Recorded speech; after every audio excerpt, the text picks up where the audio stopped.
La oposición es la suerte que le toca a todos aquellos a quienes emplea Dios para que prediquen verdades aplicables, especialmente a su época. Había una verdad presente o de actualidad en los días de Lutero, una verdad que en aquel tiempo revestía especial importancia. Y así hay ahora una verdad de actualidad para la iglesia en nuestros días. Porque el Señor es el Espíritu. A continuación, el programa Restaurando la Verdad Presente.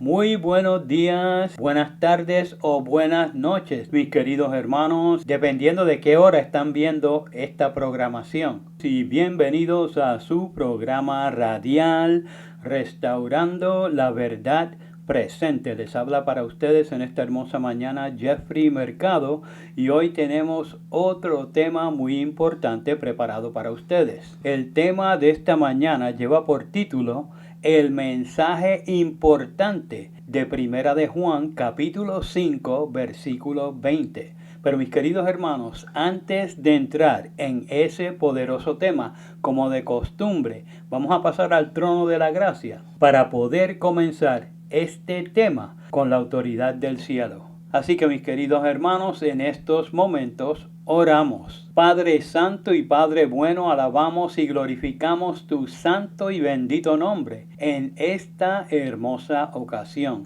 Te damos gracias, Padre, por todas las bendiciones que recibimos de ti, que nos brindas porque eres amor. Pero en estos momentos que las tinieblas están cubriendo el mundo, te pedimos más que nada claridad de pensamiento, sabiduría celestial y conocerte como fuiste manifestado en tu Hijo Cristo Jesús, para que podamos ser como realmente tú eres, pero en la esfera nuestra, para que podamos reflejarte ante el mundo como Cristo te reveló.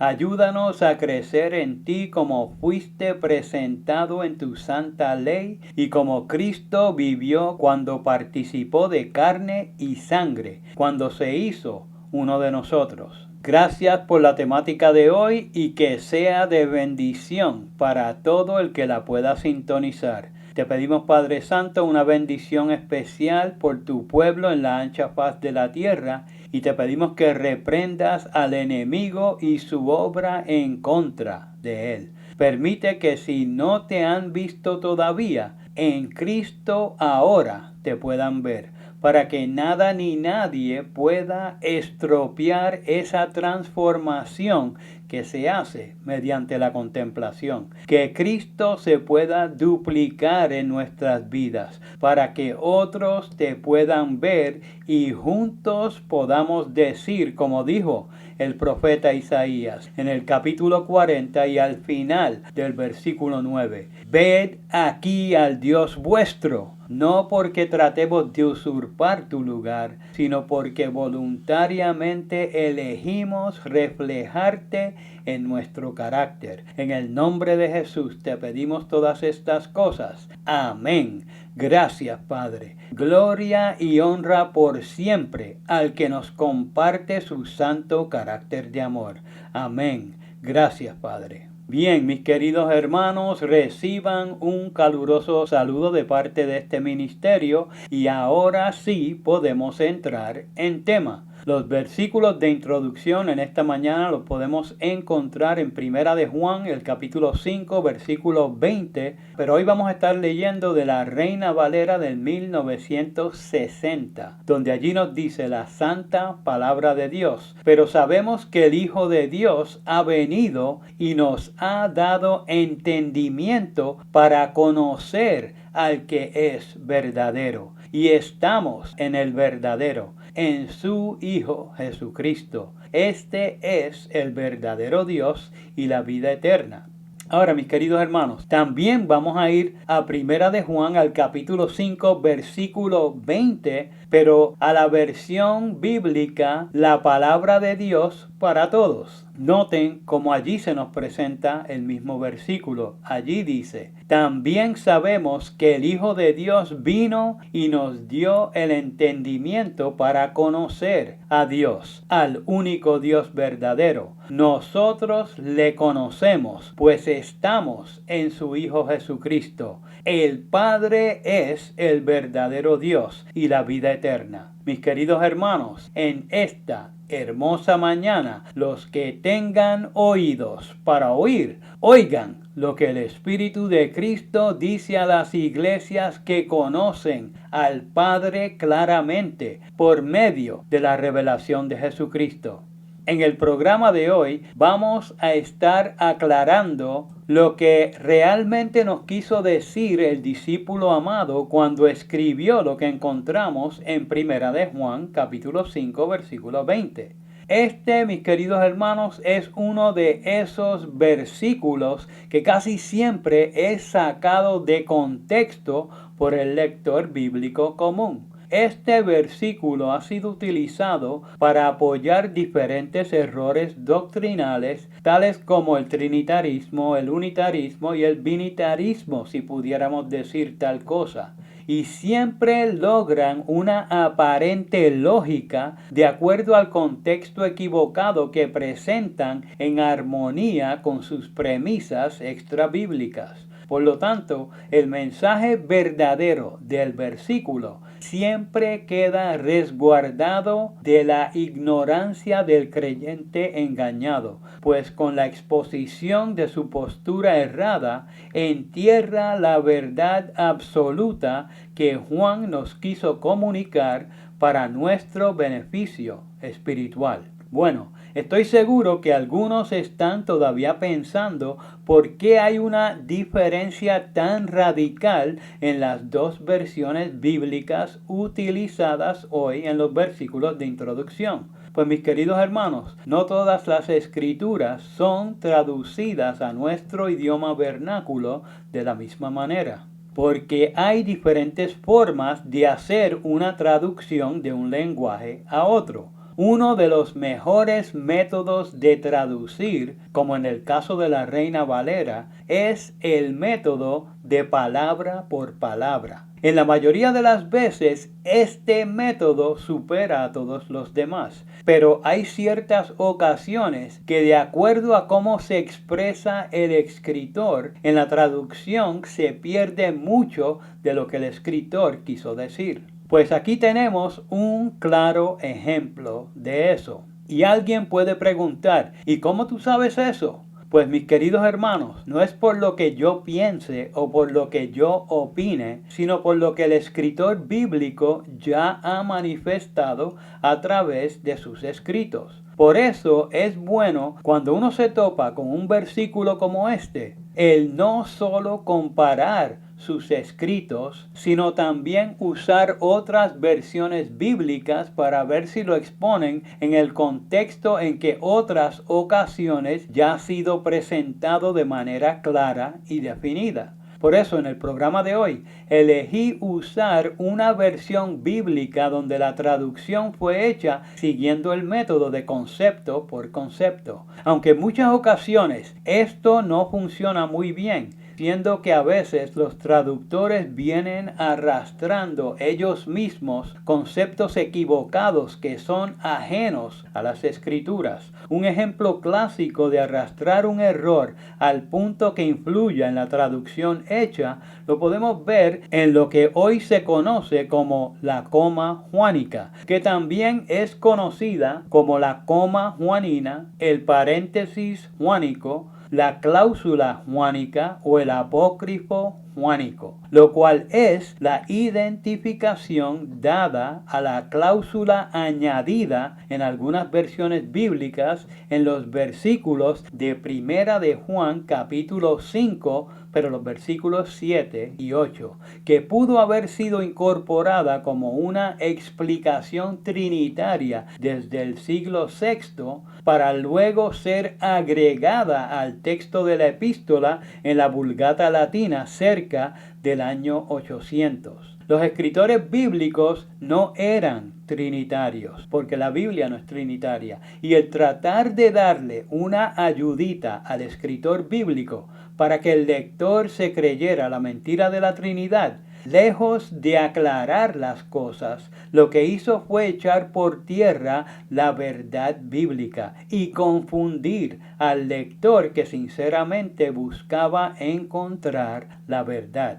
Las Sagradas Escrituras claramente presentan lo que fue traducido correctamente en Primera de Juan, capítulo 5, versículos 7 al 8. Y mis queridos hermanos, les recuerdo, estoy leyendo de la versión bíblica La Palabra de Dios para Todos, cuando dice: hay 3 testigos, versículo 8, el espíritu, el agua y la sangre, y los 3 están de acuerdo en su testimonio. Ahí tenemos una buena traducción, pero noten cómo lo presenta la Reina Valera. En Primera de Juan, capítulo 5, versículos 7 y 8, de la Reina Valera del 1960, nos dice: porque 3 son los que dan testimonio en el cielo, el Padre, el Verbo y el Espíritu Santo, y estos 3 son uno. Versículo 8, y 3 son los que dan testimonio en la tierra, el Espíritu, el agua y la sangre, y estos 3 concuerdan. Como pueden ver, aunque el método de traducción aquí fue el método de palabra por palabra, al traducir de un manuscrito adulterado, el error se coló en la traducción. Esto hace que el mensaje enviado por Juan haya sido obscurecido por la añadidura. Ahí notaron la importancia de comparar versiones bíblicas. Aunque la manera de traducción utilizada fuera el método de palabra por palabra, el cual es mejor, la traducción no lo fue, porque incorporaba un error. Ahora, volviendo a la temática de hoy, que proviene de ese mismo capítulo, presentamos también el versículo traducido en el método concepto por concepto, porque en este caso en particular la pegaron al 100%. Y alguien pensará, por lo que decía el traductor. No, mi querido hermano, sino por lo ya expuesto por el discípulo amado. El apóstol Juan ya nos había dado a conocer una valiosísima información al decir en Juan capítulo 17 versículos 1 al 4. Estas cosas habló Jesús. Pausa. No cualquiera, sino el Hijo del Dios viviente. Alabado sea su santo y precioso nombre. Continúa el versículo diciendo: y levantando los ojos al cielo, dijo: Padre, la hora ha llegado, glorifica a tu Hijo, para que también tu Hijo te glorifique a ti. Versículo 2. Como le has dado potestad sobre toda carne, para que dé vida eterna a todos los que le diste. Versículo 3. Y esta es la vida eterna, que te conozcan a ti, el único Dios verdadero, y a Jesucristo a quien has enviado. Alabado sea su santo nombre. Y el versículo 4 nos sigue diciendo: yo te he glorificado en la tierra, he acabado la obra que me diste que hiciese. La hora de suprema prueba había llegado para el divino Hijo de Dios. En toda su vida en esta tierra, Cristo había glorificado al Padre. El Padre había sido para Cristo su sustento y fortaleza. En su Padre había confiado y Cristo ante los hombres lo había revelado. En este trago amargo necesitaba su presencia personal más que nunca para glorificarlo ante el mundo al máximo, revelando su invariable amor. El Padre le había dado potestad sobre toda carne, como bien dijo Cristo, para que le diera a los suyos vida eterna. Pero noten de qué manera Jesús hizo esto. Noten en qué sentido Cristo debía darles vida eterna. En el versículo 3, Él dijo: y esta es la vida eterna, que te conozcan a ti, el único Dios verdadero, y a Jesucristo a quien has enviado. Para los que vienen arrastrando la mentira de la Trinidad, sus comentaristas bíblicos tienen que incluir ahí el Espíritu Santo como una tercera persona, para poder proyectar una armonía en su fábula. Pero Cristo dijo claramente que la vida eterna era conocer al único Dios verdadero. Ahora, no se me espanten, estoy señalando solo una porción de su hermosa declaración. ¿A quién señaló él primeramente y directamente? Pues a Dios el Padre, quien es el único Dios verdadero. Luego dijo, y a Jesucristo, a quien has enviado. Ahora, ¿por qué Cristo se incluyó en esa ecuación? Sencillo, porque Él era el único medio por el cual se podía lograr ese conocimiento perfecto del Padre, el único Dios verdadero. Por eso, esa preciosa obra quedó delegada específicamente al Hijo de Dios. Porque para que el hombre pudiera obtener la vida eterna, conociendo al único Dios verdadero, tendría que conocer y aceptar la revelación hecha por Cristo del Padre. Y esto no me lo estoy inventando yo. En Juan capítulo 17, versículo 6, Cristo mismo lo declaró al decir: he manifestado tu nombre a los hombres que del mundo me diste. Pausa. Mediten en esto. ¿En qué sentido les manifestó el nombre del Padre? Continúa diciendo el versículo: tuyos eran y me los diste, y han guardado tu palabra. Ahora, recordando el tema de la semana pasada, noten lo que comenta Elena White acerca de esa comunicación, al decir: solamente por medio de una comunión tal, la comunión de la mente con la mente, del corazón con el corazón, de lo humano con lo divino, se puede transmitir esa energía vivificadora. Transmisión que constituye el papel de la verdadera educación. Únicamente la vida engendra vida. Mis queridos hermanos, esa poderosa cita la pueden encontrar en la educación en la página 77 en el párrafo 2. Alabado sea su santo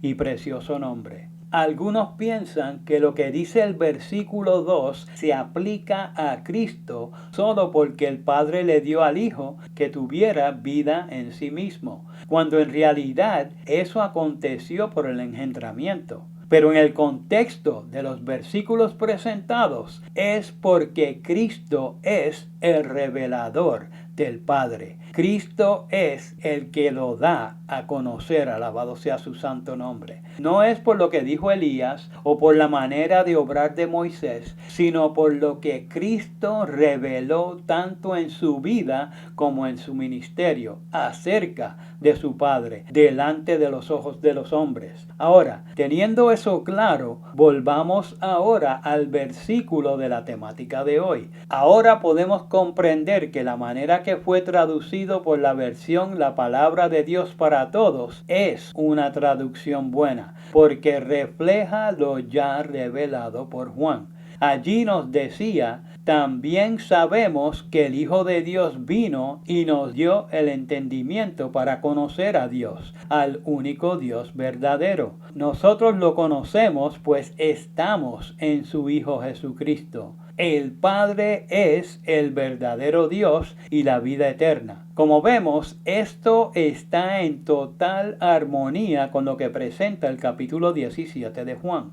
Pero ahora, hagamos un ejercicio mental. Tratemos de ver el contexto expuesto por Juan en el capítulo 17, pero en la traducción de la Reina Valera del 60. En Primera de Juan, capítulo 5, versículo 20, nos dice: pero sabemos que el Hijo de Dios ha venido y nos ha dado entendimiento para conocer al que es verdadero. Pausa. ¿A quién se refiere el discípulo amado cuando dice al que es verdadero? Pues obviamente se refiere al Padre. como lo presentó en Juan 17. Continúa el versículo diciendo, y estamos en el verdadero, en su Hijo Jesucristo. Pausa. ¿Qué nos quiere decir aquí Juan? Pues, mis queridos hermanos, no nos está diciendo que el Padre es el Hijo, ni que el Hijo es el Padre, como alegan algunos despistados, sino que está presentando que están en el que fue revelado por el Hijo. Recuerden, el Hijo reveló al Padre. Por lo tanto, finaliza el versículo diciendo, este es el verdadero Dios y la vida eterna. El verdadero Dios no es el que revelaron los escribas, los fariseos y los sacerdotes. La sierva del Señor, hablando acerca de ellos, nos dice, el pueblo a quien Dios había llamado para ser columna y base de la verdad, había llegado a ser representante de Satanás. Pausa. Equivocaron el blanco, revelaban perfectamente al adversario, pero no al único Dios verdadero. Actualmente se está repitiendo la historia en la corporación Omega, porque nada nuevo hay debajo del sol. Continúa la cita diciendo, hacía la obra que éste deseaba que hiciese y seguía una conducta que representaba falsamente el carácter de Dios y le hacía considerar por el mundo como un tirano. Pausa. Cualquier similitud con la inmensa mayoría que dicen que Dios mata no es casualidad, mi querido hermano, sino que el diablo sigue engañando al profeso pueblo de Dios. Continúa la cita diciendo, los mismos sacerdotes que servían en el templo habían perdido de vista el significado del servicio que cumplían.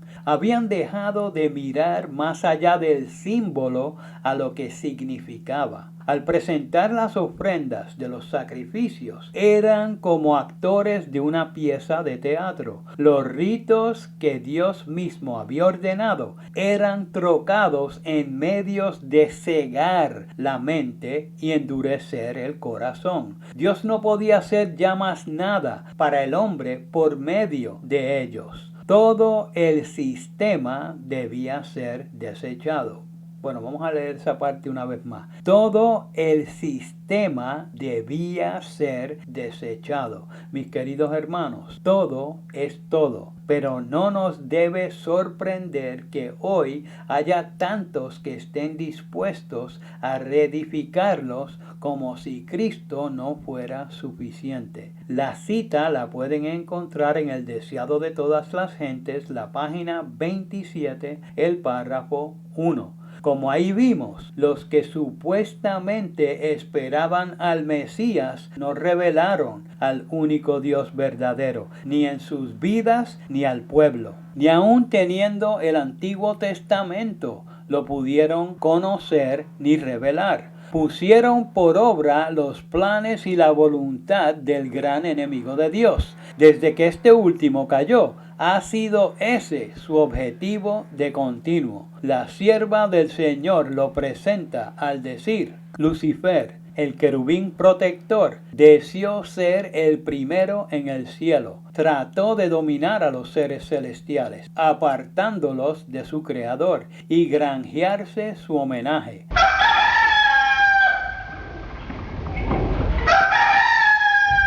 Para ello, representó falsamente a Dios, atribuyéndole el deseo de ensalzarse. Trató de investir al amante creador con sus propias malas características. Así engañó a los ángeles. Así sedujo a los hombres. Los indujo a dudar de la palabra de Dios y a desconfiar de su bondad. Por cuanto Dios es un Dios de justicia y terrible majestad, Satanás los indujo a considerarle como severo e inexorable. Así consiguió que se uniesen con él en su rebelión contra Dios, y la noche de la desgracia se asentó sobre el mundo. Mis queridos hermanos, esa cita la pueden encontrar en el Deseo de todas las gentes, la página 13, el párrafo 1. Y esto no lo logró solo con los que estaban enajenados de Dios, sino y especialmente con los que profesaban servirle. La sierva del Señor nos sigue diciendo, la tierra quedó obscura porque se comprendió mal a Dios, a fin de que pudiesen iluminarse las lóbregas sombras, a fin de que el mundo pudiera ser traído de nuevo a Dios. Había que quebrantar el engañoso poder de Satanás. Esto no podía hacerse por la fuerza. El ejercicio de la fuerza es contrario a los principios del gobierno de Dios. Bueno, vamos a leer esa parte una vez más. El ejercicio de la fuerza es contrario a los principios del gobierno de Dios. Él desea tan solo el servicio de amor y el amor no puede ser exigido. No puede ser obtenido por la fuerza o por la autoridad. El amor se despierta únicamente por el amor.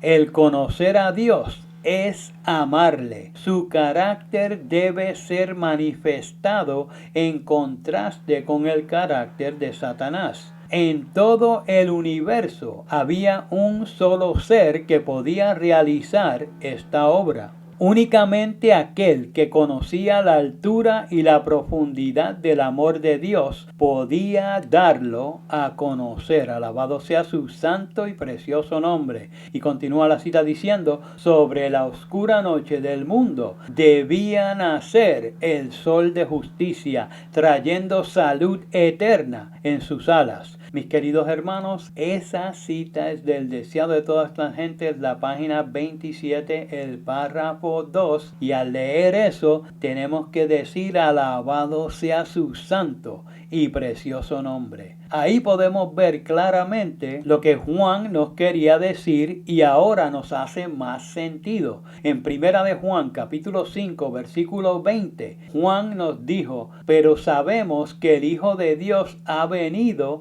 y nos ha dado entendimiento para conocer al que es verdadero. Pausa. De acuerdo a lo revelado por Elena, conocer a Dios es amarle. O sea, que no se le tiene miedo por la falsa representación de su carácter del enemigo. Y mediante Cristo en nosotros se demuestra ese amor manifestando su santo carácter, no el de Satanás. Aquí queda evidenciado lo inverosímil y diabólico que es pensar que Dios obra como el diablo y que mata. ¿Cómo es que revelamos su amor no matando como Cristo no mató, pero Dios mata?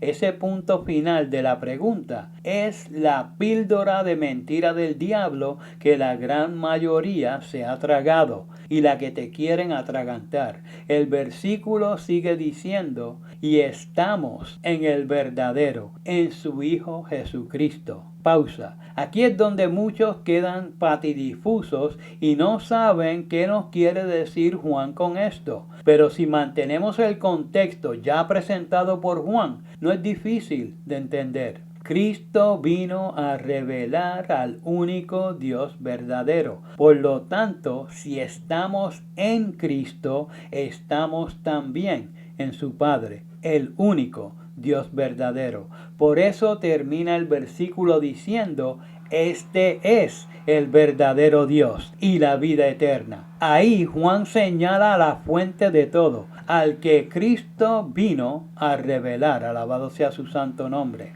Mi querido hermano que me escuchas, para demostrar lo contrario, hoy los ecuménicos, sí, todos los que creen en la mentira de que Dios mata, usan todo tipo de subterfugio para que creas a la mentira y te correrán de aquí para allá por todas las escrituras, pero especialmente por el Antiguo Testamento, para convencerte en la mentira del diablo. Pero no pueden mostrártelo en Cristo, porque eso Cristo nunca lo reveló.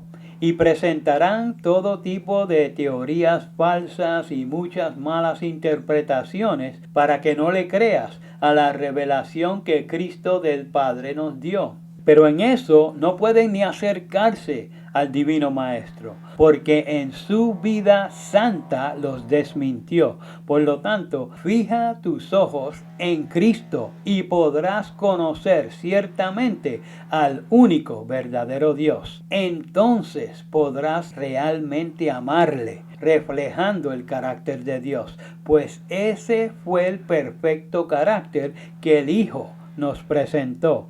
En Cristo puedes ver al Padre, y hasta el ateo lo reconoció, porque él dice en su ignorancia: en el Nuevo Testamento hay un buen Dios. Aunque tristemente no quiera aceptar la vida eterna, da testimonio que en la revelación de Cristo al mundo se demuestra cómo es un buen Dios. Mis queridos hermanos, el tiempo de extrema prueba se acerca. Acepta al que Cristo encarnó, porque Él es la vida eterna. Por eso a su Hijo envió, para que podamos ser sus trofeos, mostrando cómo es nuestro Dios. Mis queridos hermanos, hasta aquí el programa de hoy. Les habló para ustedes Jeffrey Mercado. Hasta el próximo programa. Que Jehová les bendiga. Para copia del programa de hoy, o si quieren apoyar el programa radial Restaurando la Verdad Presente, favor llamar al 787-238-8859. 787-238-8859. Y recuerden, 1 Corintios 8:6. Nosotros, empero, no tenemos más de un Dios, el Padre, del cual son todas las cosas y nosotros en Él, y un Señor Jesucristo, por el cual son todas las cosas y nosotros por Él. Que el Padre de nuestro Señor Jesucristo les bendiga.